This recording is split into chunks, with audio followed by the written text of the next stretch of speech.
The Arizona Territory in 1887 was a harsh and unforgiving land where survival often depended on the kindness of strangers and the strength of one's character. For Ezra Thompson, a weathered farmer of 63 years, the red dirt and endless sky had been both blessing and curse for the past 15 years. His small homestead, carved from the desert 20 miles south of Tucson, represented everything he had left in the world after losing his wife Martha to consumption and his only son, Samuel, to a mining accident in Colorado. The morning of September 15th dawned with the same relentless heat that had characterized the entire summer. Ezra rose before sunrise, as was his custom, to tend to his meager crops and the handful of chickens that provided his primary source of protein. His weathered hands, marked by decades of hard labor, moved with practiced efficiency as he collected eggs and checked the irrigation channels that kept his small vegetable garden alive in the desert climate. At 73, Ezra was tall and lean, his body hardened by years of physical work, but beginning to show the inevitable signs of age. His gray beard was neatly trimmed, and his blue eyes,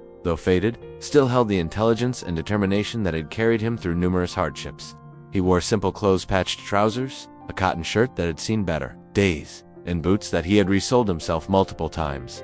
The homestead itself was modest but well-maintained. A small adobe house with thick walls that provided relief from the desert heat, a barn that housed his aging mule Jeremiah, and carefully tended fields where he grew corn, beans, and squash using farming techniques he had learned from friendly Tohono O'odham neighbors. Water came from a well he had dug himself, striking a reliable source after weeks of back-breaking labor. Ezra's relationship with the various Apache bands that moved through the territory was complex and cautious. Unlike many settlers who viewed all Native Americans with suspicion or hostility, Ezra had learned to distinguish between different groups and their intentions. He had traded peacefully with some bands, offering vegetables and eggs in exchange for meat, hides, and information about weather patterns and seasonal changes.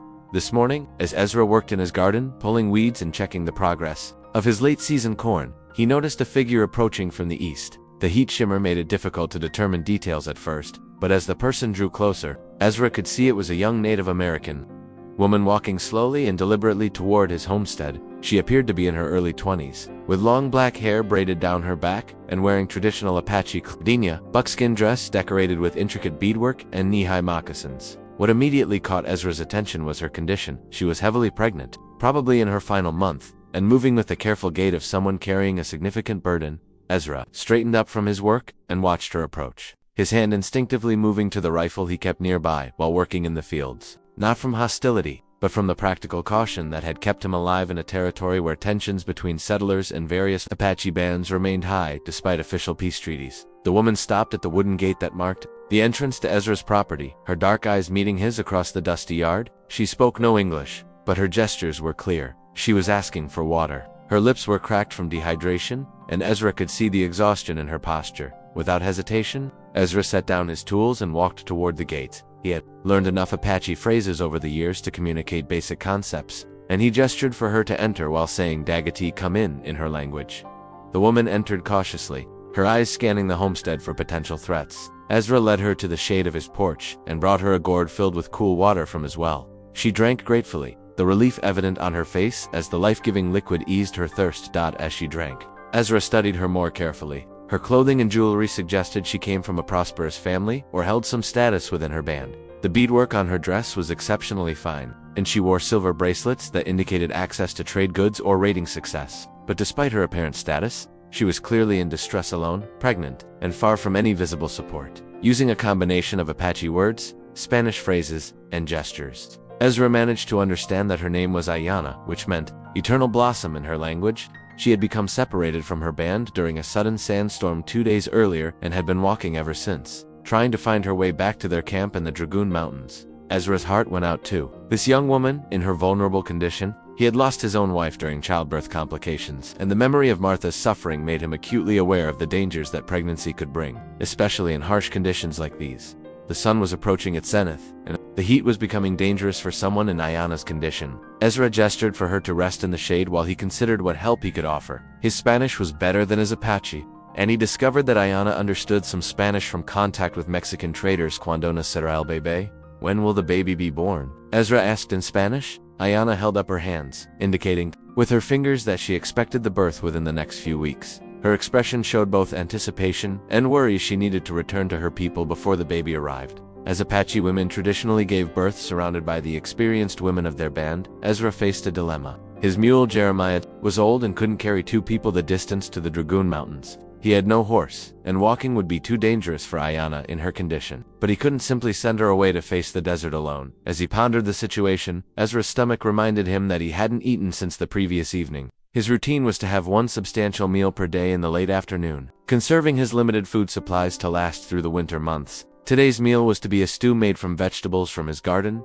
eggs from his chickens, and a small portion of salt pork that represented one of his few remaining luxuries. The stew was already prepared and simmering in a pot over his outdoor fire, filling the air with an aroma that made both Ezra and AIYANA aware of their hunger. Ezra had been looking forward to this. Millet would be hearty and nutritious, providing the energy he needed for the afternoon's work and the strength to face another day of solitary labor. But looking at AIYANA, seeing her exhaustion and the way she unconsciously placed her hands on her swollen belly, Ezra made a decision that would change both their lives forever. He ladled the entire contents of the pot into a large bowl, added some fresh bread he had baked the day before, and presented the meal to AIYANA with a gesture that indicated it was all for her. Her eyes widened in surprise and gratitude as she realized he was offering her his only food. "Para ti y el bebé," for you and the baby, Ezra said in Spanish. His weathered face creased in a gentle smile. AIYANA's reaction was immediate and emotional. Tears filled her eyes as she understood the magnitude of his generosity.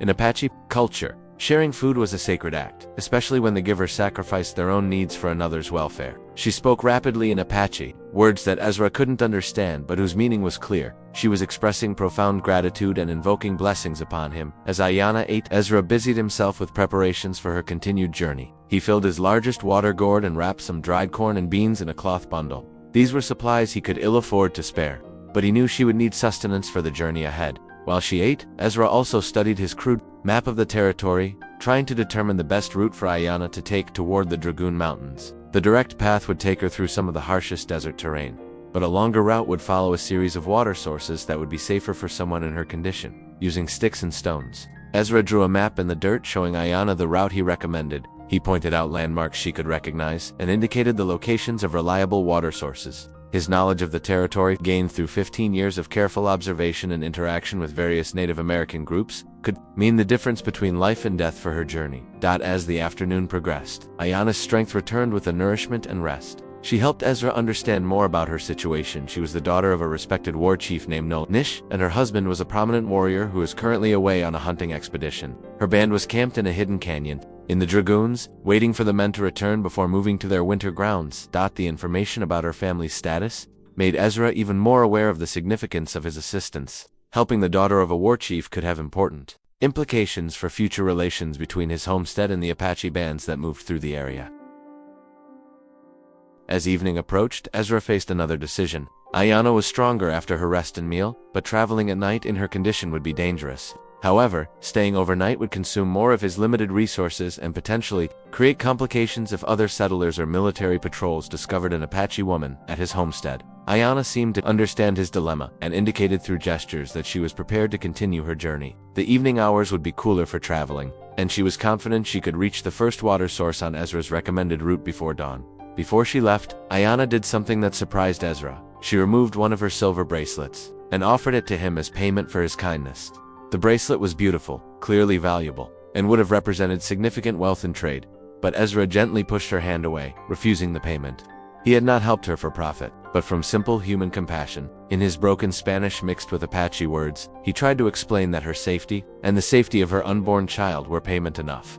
This refusal seemed to affect AIYANA even more deeply than his original generosity. In Apache culture, refusing payment for significant help was a gesture that created lasting bonds of obligation and respect. She spoke earnestly to Ezra, her words carrying the weight of a solemn promise. Though he couldn't understand their specific meaning, as the sun set, painting the desert sky in brilliant oranges and purples, AIYANA prepared to leave. Ezra loaded her with the water and food supplies he had prepared, checked that she understood the route he had mapped out, and watched as she walked into the gathering darkness. Standing alone in his yard, watching her figure disappear into the desert night, Ezra felt the familiar pangs of hunger that would accompany him until he could prepare another meal the following day. His act of generosity had left him with nothing but some dried beans and the eggs his chickens would lay in the morning. But as he looked up at the stars beginning to appear in the clear desert sky, Ezra felt a satisfaction that had nothing to do with food or material comfort. He had done what his conscience and his faith demanded. He had helped a fellow human being in need, regardless of the cost to himself. What Ezra didn't know was that his simple act of kindness had set in motion a chain of events that would demonstrate the profound power of compassion to bridge cultural divides and create unexpected alliances. The young Apache woman he had helped was indeed the daughter of a powerful chief, and his generosity would not be forgotten. As Ezra settled into his simple bed that night, his stomach empty but his conscience clear, he had no idea that the next day would bring visitors to his remote homestead, visitors who would change his understanding of gratitude, community, and the bonds that can form between people of different worlds when kindness becomes the common language. AIYANA moved through the desert night with the careful, measured pace of someone who understood both the dangers and the rhythms of the harsh landscape. The meal Ezra had given her had restored not only her physical strength but also her spiritual resolve. In Apache tradition, accepting such generous hospitality created sacred obligations that extended far beyond the immediate transaction that would soon manifest in ways the old farmer could never have imagined. As she walked, following the route Ezra had carefully mapped out for her, AIYANA reflected on the extraordinary kindness she had received. In her 22 years, she had encountered many white settlers, and the interactions had ranged from hostile to cautiously neutral. Never had she experienced such selfless generosity from someone who had every reason to view her with suspicion or fear. The silver bracelet she had tried to give Ezra remained on her wrist, but his refusal to accept payment had transformed its meaning. In Apache culture, when someone refused compensation for significant help, it indicated that the assistance was given from the heart, creating bonds of kinship that transcended tribal boundaries. Ezra's gesture had essentially adopted her into his extended family. Whether he understood the cultural implications or not, AIYANA was indeed the daughter of Naalnish, whose name meant he who kills enemies, and who was one of the most respected war chiefs among the Chiricahua Apache. Her husband Cochise, named after the great chief but not related to him, was a rising warrior whose hunting and fighting skills had earned him recognition throughout their band. The child she carried would be born into a family of significant status and would inherit a legacy of leadership and responsibility. But beyond her family connections, AIYANA herself held an important position within her band. She was known for her wisdom in matters of diplomacy and her ability to see beyond immediate conflicts to longer-term consequences. Her counsel was often sought by both men and women when difficult decisions needed to be made, and her pregnancy had only enhanced her status as someone who carried the future of the people within her. The journey through the night was challenging, but manageable. Ezra's route proved to be expertly planned, taking her along a series of arroyos and rock formations that provided both navigation, landmarks, and protection from the worst of the desert conditions. She reached the first water source, a hidden spring known to few white settlers, just as dawn was breaking. Exactly as the old farmer had predicted, as she rested and refilled her water container, AIYANA made a decision that would have consequences. Instead of continuing directly toward her band's camp, she would first seek out her father and the council of elders, who were camped separately while conducting important tribal business. The story of Ezra's kindness needed to be shared with the leadership, and the appropriate response needed to be determined through proper consultation. The detour added half a day to her journey, but by late afternoon, AIYANA had reached the temporary camp where Naalnish was meeting with other chiefs and senior warriors. The camp was situated in a hidden canyon that provided excellent defensive positions and access to Watara, location that had been used by Apache bands for generations when conducting sensitive tribal business. Naalnish's reaction to seeing his daughter arrive alone and on foot was immediate concern mixed with relief. At 55, he was an imposing figure even by Apache style, powerfully built, with the scars of numerous battles marking his arms and chest. His long gray hair was braided with eagle feathers that denoted his status, and his presence commanded instant respect from all who encountered him. "Daughter," he said in Apache, embracing AIYANA carefully to avoid putting pressure on her pregnant belly, "we have been searching for you since the sandstorm. Where have you been?" AIYANA's account of her experience with Ezra Thompson was delivered to the assembled council of elders and war chiefs with the formal precision that important tribal business required. She described not only the material assistance she had received, the food, water, and guidance, but also the spiritual significance of Ezra's refusal to accept payment, and his willingness to sacrifice his own needs for her welfare. The council listened in respectful silence as AIYANA spoke, but their expressions revealed the impact her words were having. Among the Apache, stories of exceptional kindness or cruelty were not merely entertainment, they were moral instruction that helped define how the people should interact with the world around them. When AIYANA finished her account, the council engaged in the kind of careful deliberation that characterized important Apache decisions. Each elder and chief was given the opportunity to speak, sharing their thoughts on the significance of Ezra's actions and the appropriate response from their people. Grey Wolf, an elder whose wisdom was respected throughout the tribe, spoke first. "This white man has shown the kind of generosity that our grandfathers taught us to honor above all other virtues. He fed a stranger when he himself was hungry, gave water when his own supply was limited, and asked for nothing in return. Such actions create obligations that extend beyond individuals to entire families and clans." War Chief Geronimo's nephew, a younger leader named Swift Arrow, offered a different perspective. We must be cautious about trusting any white settler. Many have shown kindness only to betray that trust when it served their purposes. How do we know this man's intentions were pure? But AIYANA's response carried the weight of personal experience. I looked into his eyes when he gave me his only meal. I saw the hunger in his own face when he chose to feed me instead of himself. This was not calculation or strategy. This was the action of a man whose heart recognizes no difference between Apache and white when faced with human need. Naalnish, as the senior chief present, would have the final word on any decision, but Apache tradition required that all perspectives be heard and considered. The discussion continued for several hours, covering not only the immediate question of how to respond to Ezra's kindness, but also the broader implications for relations between their band and the white settlers in the territory. Finally, as the sun began to set over the canyon walls, Naalnish stood to deliver his judgment. My daughter speaks truth about this man's character. But more than that, she speaks about an opportunity to demonstrate that Apache people understand honor and reciprocity. This farmer has shown us that not all white men are our enemies. We must show him that not all Apache are his enemies. The decision was unanimous. A delegation would visit Ezra Thompson's homestead to properly acknowledge his kindness, and to establish the kind of formal relationship that could benefit both parties. But this would not be a simple thank you, this would be a ceremony that honored both Apache traditions and the magnitude of Ezra's generosity. Preparations began immediately. Naalnish selected a group of 12 warriors and elders to accompany him, each chosen for their diplomatic skills as well as their fighting ability. The delegation would include gifts that demonstrated both the wealth and the craftsmanship of the Apache people, items that would be valuable to a frontier farmer while also carrying deep cultural significance. The gifts were carefully chosen to reflect different aspects of Apache life and values. There would be food, of course not just a meal to replace the one Ezra had given up, but a feast that could feed him for weeks. Dried meat from recent hunts, corn and beans from Apache agricultural areas, and wild foods gathered by the women of the band would provide both immediate sustenance and long-term security.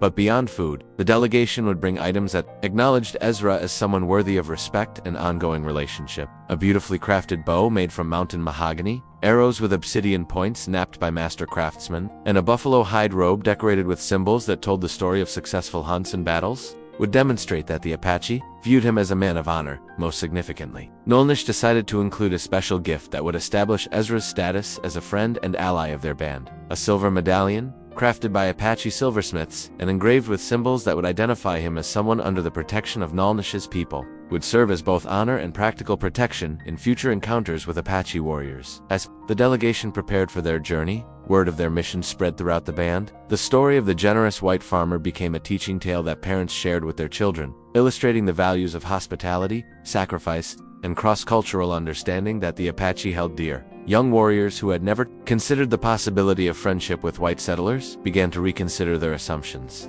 Elder women who had lost family members to conflicts with the military found themselves hoping that Ezra's example might inspire other settlers to choose cooperation over confrontation. The night before the delegation's departure, AIYANA participated in a special ceremony designed to bless their mission and ensure its success. As the daughter who had directly benefited from Ezra's kindness, her role in the ceremony was central. She would carry the spiritual authority that would make their gifts meaningful and their friendship genuine. The ceremony took place around a sacred fire, with the delegation members and tribal elders forming a circle that represented the unity of purpose behind their mission. AIYANA spoke again about her experience with Ezra, but this time her words were framed as a prayer of gratitude and a request for the spirits to bless the relationship that was being formed. As the fire burned down to glowing coals, Naalnish made a declaration that would be remembered in tribal stories for generations. Tomorrow we ride not as warriors seeking conquest, but as people seeking to honor kindness with kindness. This white man has shown us that the barriers between peoples can be crossed by those brave enough to act from the heart rather than from fear.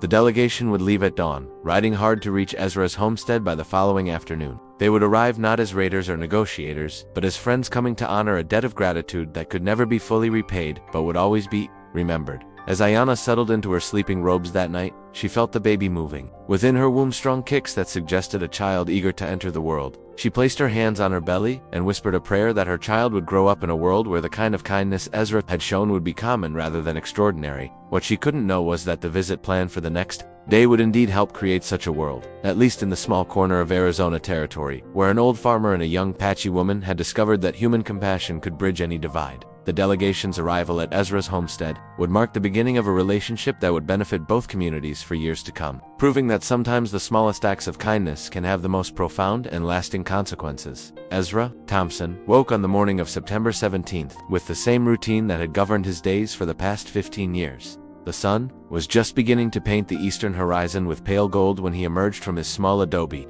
house to tend to his animals and check his crops. His stomach reminded him that he had eaten very little the day before, but the memory of AIYANA's grateful expression when he had given her his meal provided a satisfaction that transcended physical hunger. As he collected eggs from his chickens and drew water from his well, Ezra reflected on the encounter with the young Apache woman. He hoped she had safely reached her people, and that both she and her unborn child were well in his 15 years on the frontier. He had learned that the desert could be merciless to those caught unprepared, and pregnant women faced additional dangers that made survival even more precarious. The morning passed quietly as Ezra worked in his garden, harvesting the last of his summer squash and checking the progress of his fall corn crop. The plants were doing well despite the harsh conditions, a testament to both his careful husbandry and the irrigation techniques he had learned from his Tohono O'ahu neighbors. The work was satisfying, connecting him to the land in a way that helped ease the loneliness that had been his constant companion since Martha's death. Around midday, as Ezra was repairing a section of fence that his mule Jeremiah had damaged, while scratching against the posts, he noticed something unusual on the horizon. A dust cloud was approaching from the east, not the small disturbance that a single rider might create, but the substantial cloud that indicated a large group moving at considerable speed. Ezra's first instinct was caution. Large groups of riders in the Arizona territory could mean trouble. It's hostile, Apache war parties, or even military patrols that might view his isolated homestead with suspicion. He moved toward his house where his rifle was kept, not from any intention to fight against overwhelming odds, but from the practical frontier wisdom that suggested being prepared for any possibility. As the dust cloud drew closer, Ezra could make out individual riders, at least a dozen mounted figures, moving in the disciplined formation that suggested military training or tribal organization. His weathered eyes, sharpened by years of scanning the horizon for potential threats, began to distinguish details that made his heart race with a mixture of anticipation and concern. The riders were Apache warriors, their horses decorated with the kind of ceremonial gear that indicated this was not a raiding party, but some kind of formal delegation. At the head of the group rode a figure whose bearing and regalia immediately identified him as a chief or senior war leader, a man whose presence commanded respect even at a distance. As the delegation approached Ezra's gate, he could see that they were heavily armed, but carrying their weapons in a peaceful manner. Lances were held upright rather than in attack position, and the warriors' demeanor suggested ceremony rather than conflict. Most remarkably, several of the horses carried large bundles that appeared to be gifts or trade goods rather than the minimal supplies typical of a war party. The lead rider dismounted with the fluid grace of someone who had spent his life on horseback. Ezra immediately recognized the bearing of a natural leader, tall, powerfully built, with gray-streaked hair braided with eagle feathers, and the kind of scars that spoke of numerous battles survived. This was clearly a man of significant status among his people. But what truly surprised Ezra was the presence of a familiar figure among the delegation. AIYANA sat on a gentle mare near the back of the group, her condition obviously unchanged, but her expression bright with anticipation. She had not only survived her journey, but had returned with what appeared to be a significant portion of her band's leadership. The chief approached Ezra's gate and spoke in heavily accented but clear English. "I am Naalnish, War Chief of the Chiricahua Apache. You are the farmer who helped my daughter." Ezra nodded, his hand moving away from his rifle as he realized this was indeed a peaceful visit. "Yes, sir. I'm Ezra Thompson. Your daughter was in need, and I did what I could to help." Naalnish's weathered face creased in what might have been the beginning of a smile. "You gave her your only food when you yourself were hungry. You refused payment when she offered it. Among my people, such actions create obligations that must be honored." The formal tone of Naalnish's words made it clear that this was not a casual visit but a ceremonial occasion of significant importance. Ezra found himself in the unprecedented position of hosting a delegation of Apache leaders, a situation that would have been unimaginable just days earlier. "You honor me with your visit, Chief Naalnish," Ezra replied, drawing on the formal courtesy that his Methodist upbringing had instilled in him. "Please, you and your people are welcome on my land." What followed was a ceremony unlike anything Ezra had ever experienced. The Apache delegation dismounted and began unloading their horses with the precision of a well-rehearsed ritual. Bundle after bundle was carried through Ezra's gate and arranged in his yard with careful attention to both practical and symbolic considerations. The first items to be presented were food supplies that represented a feast of unprecedented proportions for Ezra's simple homestead. Dried venison and elk meat, carefully prepared and wrapped in parfleche containers that would preserve it for months. Corn, beans, and squash from Apache agricultural areas, along with wild foods like pinene, nuts, acorns, and dried berries that represented the bounty of the desert when one knew how to find it. But the gifts extended far beyond mere sustenance. The Apache delegation had brought items that demonstrated both their material wealth and their cultural sophistication. A beautifully crafted bow made from mountain mahogany, its surface polished to a deep luster and decorated with intricate carvings that told stories of successful hunts, a quiver of arrows with obsidian points so sharp they could pierce armor, each shaft perfectly straight and fletched with eagle feathers. Most impressive was a buffalo robe of extraordinary quality, the hide tanned to buttery softness and decorated with painted symbols that chronicled the military victories and hunting successes of Naalnish's band. The robe alone represented wealth that would have been significant by any frontier standard, but its presentation to Ezra carried meanings that transcended mere material value. As each gift was presented, Naalnish, or one of the other elders, would explain its significance in a mixture of English, Spanish, and Apache. Ezra began to understand that he was not simply receiving payment for his kindness to AIYANA, but was being formally adopted into a network of relationships that would provide both protection and obligation for years to come. The ceremony reached its climax when Naalnish presented Ezra with a silver medallion suspended from a leather cord. The medallion had been crafted by Apache silversmiths and engraved with symbols that identified Ezra as a friend and ally of their band. More than mere decoration, it was a form of passport that would ensure his safety in any future encounters with Apache warriors. "This marks you as one who has shown honor to our people," Naalnish explained as he placed the cord around Ezra's neck. "Any Apache who sees this will know that you are under our protection and deserving of respect." Ezra was overwhelmed by the magnitude of the gifts and the solemnity of the ceremony. His simple act of sharing a meal had somehow transformed into a formal alliance that connected him to one of the most powerful Apache bands in the territory. The practical implications were staggering. He would never again face the isolation and vulnerability that had characterized his frontier existence. But beyond the practical benefits, Ezra was moved by the deeper meaning of what was occurring. These proud people, who had every reason to view white settlers with suspicion or hostility, had chosen to honor kindness with kindness. They had traveled a considerable distance and invested significant resources to demonstrate that generosity would be met with generosity. As the formal presentation of gifts concluded, the atmosphere became more relaxed and social. The Apache warriors and elders began to interact with Ezra on a more personal level, sharing stories and asking questions about his farming techniques and his life on the frontier. Several of the younger warriors were particularly interested in his irrigation system, recognizing innovations that could be adapted to their own agricultural efforts. AIYANA approached Ezra with a special gift of her own, a small cradle board that she had been crafting for her unborn child. The board was beautifully decorated with beadwork and symbols that would protect the baby and ensure its healthy development. But she explained through translation that she wanted Ezra to bless the cradle board, believing that his kindness had brought good fortune that should be shared with her child. The request moved Ezra deeply. He had lost his own son and had never expected to have any connection to the next generation. To be asked to participate in the spiritual preparation for AIYANA's child represented a level of trust and inclusion that transcended cultural boundaries. As the afternoon progressed, the Apache delegation began preparations for a feast that would properly celebrate the new relationship that had been established. Using supplies they had brought and ingredients from Ezra's garden, the women of the group prepared a meal that combined the best of both Apache and frontier traditions. The feast was served as the sun began to set, painting the desert sky in brilliant oranges and purples that provided a magnificent backdrop for the celebration. Ezra found himself seated in the place of honor, surrounded by Apache leaders who treated him with the respect typically reserved for visiting dignitaries or honored elders.